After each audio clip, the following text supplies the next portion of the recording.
Sex and Character. Otto Weininger. 1906. Narrated by Skeptical Waves. First or Preparatory Part. Sexual Complexity. Chapter 5. The Science of Character and the Science of Form. In view of the admitted close correspondence between matter and mind, we may expect to find that the conception of sexually intermediate forms, if applied to mental facts, will yield a rich crop of results. The existence of a female mental type and a male mental type can readily be imagined, and the quest of these types has been made by many investigators, but such perfect types never occur as actual individuals, simply because in the mind, as in the body, all sorts of sexually intermediate conditions exist.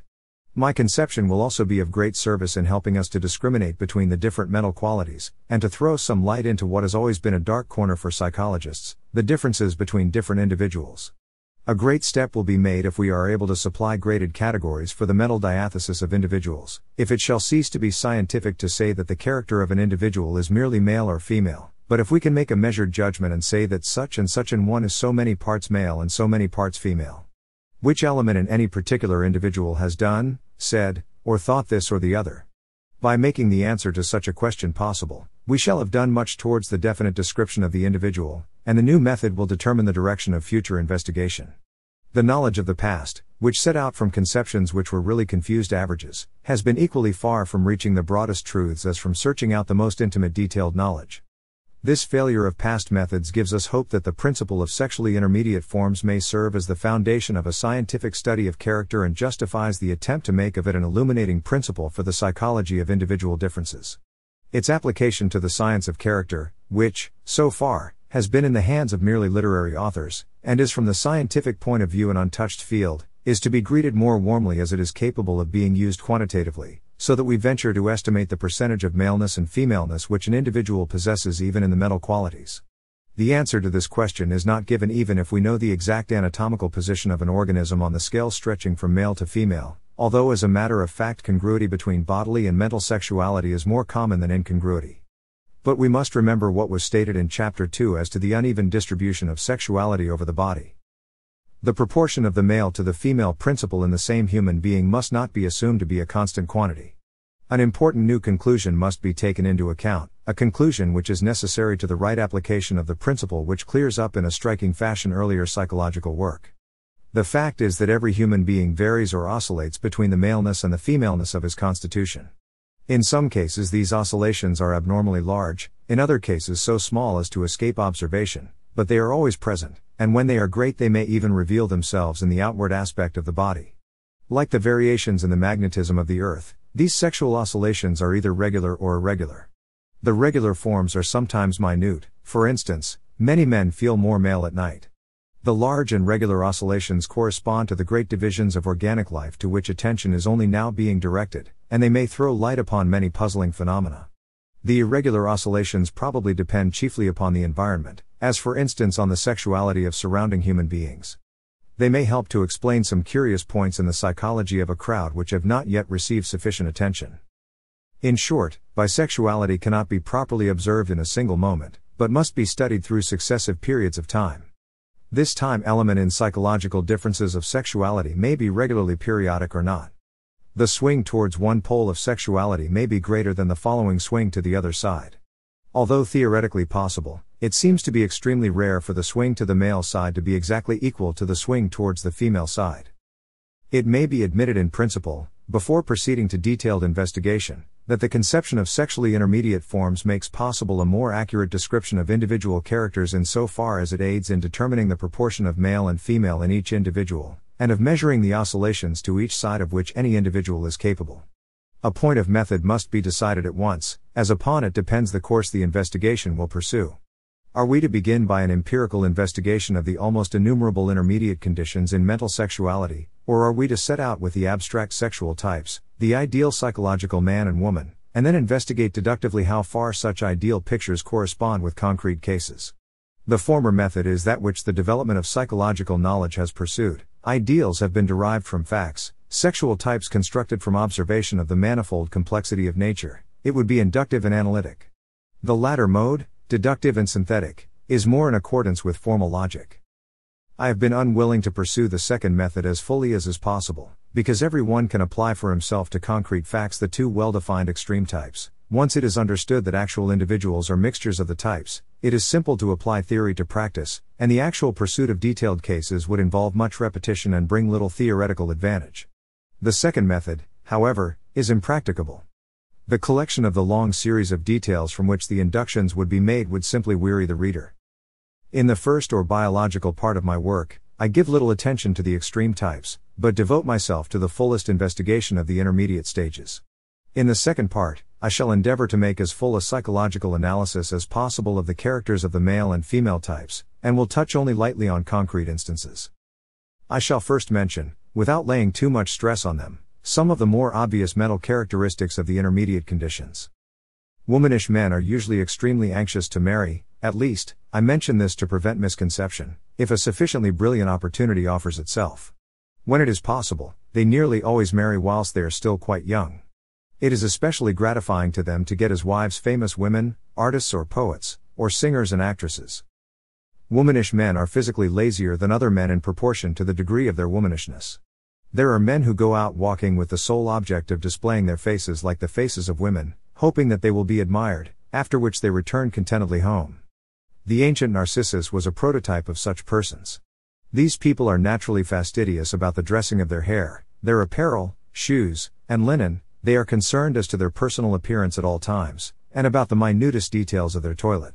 They are conscious of every glance thrown on them by other men, and because of the female element in them, they are coquettish in gait and demeanor. Viragos, on the other hand, frequently are careless about their toilet, and even about the personal care of their bodies. They take less time in dressing than many womanish men. The dandyism of men on the one hand, and much of what is called the emancipation of women, are due to the increase in the numbers of these epicene creatures, and not merely to a passing fashion. Indeed, if one inquires why anything becomes the fashion, it will be found that there is a true cause for it. The more femaleness a woman possesses, the less will she understand a man, and the sexual characters of a man will have the greater influence on her. This is more than a mere application of the law of sexual attraction, as I have already stated it. So also the more manly a man is, the less will he understand women, but the more readily be influenced by them as women. Those men who claim to understand women are themselves very nearly women. Womanish men often know how to treat women much better than manly men. Manly men, except in most rare cases, learn how to deal with women only after long experience, and even then most imperfectly. Although I have been touching here in a most superficial way on what are no more than tertiary sexual characters, I wish to point out an application of my conclusions to pedagogy.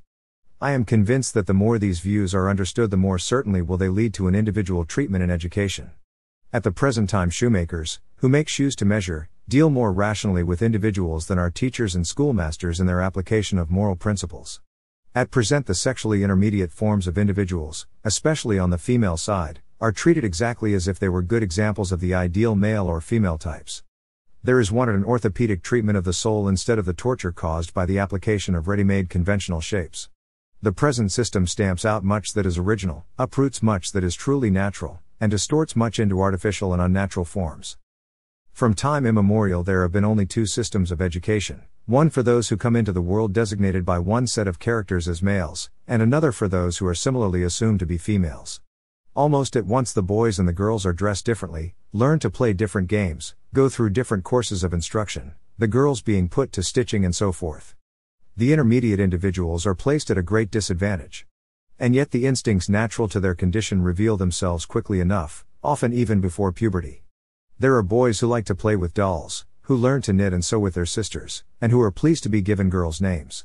There are girls who delight in the noisier sports of their brothers, and who make chums and playmates of them. After puberty, there is a still stronger display of the innate differences. Man-like women wear their hair short, affect manly dress, study, drink, smoke, are fond of mountaineering, or devote themselves passionately to sport. Womanish men grow their hair long, wear corsets, are experts in the toilet devices of women, and show the greatest readiness to become friendly and intimate with them, preferring their society to that of men. Later on, the different laws and customs to which the so-called sexes are subjected press them as by a vice into distinctive molds. The proposals which should follow from my conclusions will encounter more passive resistance, I fear, in the case of girls than in that of boys. I must here contradict, in the most positive fashion, a dogma that is authoritatively and widely maintained at the present time, the idea that all women are alike, that no individuals exist amongst women. It is true that amongst those individuals whose constitutions lie nearer the female side than the male side, the differences and possibilities are not so great as amongst those on the male side. The greater variability of males is true not only for the human race but for the living world, and is related to the principles established by Darwin. Nonetheless, there are plenty of differences amongst women. The psychological origin of this common error depends chiefly on a fact that I explained in Chapter 3, the fact that every man in his life becomes intimate only with a group of women defined by his own constitution, and so naturally he finds them much alike. For the same reason, and in the same way, one may often hear a woman say that all men are alike. And the narrow uniform view about men, displayed by most of the leaders of the women's rights movement, depends on precisely the same cause. It is clear that the principle of the existence of innumerable individual proportions of the male and female principles is a basis of the study of character which must be applied in any rational scheme of pedagogy. The science of character must be associated with some form of psychology that takes into account some theory of the real existence of mental phenomena in the same fashion that anatomy is related to physiology. And so it is necessary, quite apart from theoretical reasons, to attempt to pursue a psychology of individual differences. This attempt will be readily enough followed by those who believe in the parallelism between mind and matter, for they will see in psychology no more than the physiology of the central nervous system, and will readily admit that the science of character must be a sister of morphology. As a matter of fact, there is great hope that in future characterology and morphology will each greatly help the other. The principle of sexually intermediate forms, and still more the parallelism between characterology and morphology in the widest application, make us look forward to the time when physiognomy will take its honorable place amongst the sciences, a place which so many have attempted to gain for it, but as yet unsuccessfully. The problem of physiognomy is the problem of the relation between the static mental forces and the static bodily forces, just as the problem of physiological psychology deals with the dynamic aspect of the same relations. It is a great error in method, and in fact, to treat the study of physiognomy, because of its difficulty, as impracticable. And yet this is the attitude of contemporary scientific circles, unconsciously perhaps rather than consciously, but occasionally becoming obvious, as for instance in the case of the attempt of von Mobius to pursue the work of Gall with regard to the physiognomy of those with a natural aptitude for mathematics. If it be possible, and many have shown that it is possible, to judge correctly much of the character of an individual merely from the examination of his external appearance, without the aid of cross-examination or guessing, it cannot be impossible to reduce such modes of observation to an exact method. There is little more required than an exact study of the expression of the characteristic emotions and the tracking, to use a rough analogy, of the routes of the cables passing to the speech centers. Nonetheless, it will be long before official science ceases to regard the study of physiognomy as illegitimate. Although people will still believe in the parallelism of mind and body, they will continue to treat the physiognomist as much of a charlatan as until quite recently the hypnotist was thought to be. Nonetheless, all mankind, at least unconsciously, and intelligent persons consciously, will continue to be physiognomists. People will continue to judge character from the nose, although they will not admit the existence of a science of physiognomy, and the portraits of celebrated men and of murderers will continue to interest everyone. I am inclined to believe that the assumption of a universally acquired correspondence between mind and body may be a hitherto neglected fundamental function of our mind. It is certainly the case that every one believes in physiognomy and actually practices it. The principle of the existence of a definite relation between mind and body must be accepted as an illuminating axiom for psychological research, and it will be for religion and metaphysics to work out the details of a relationship which must be accepted as existing. Whether or no the science of character can be linked with morphology, it will be valuable not only to these sciences but to physiognomy if we can penetrate a little deeper into the confusion that now reigns in order to find if wrong methods have not been responsible for it. I hope that the attempt I am about to make will lead some little way into the labyrinth, and will prove to be of general application. Some men are fond of dogs and detest cats, others are devoted to cats and dislike dogs.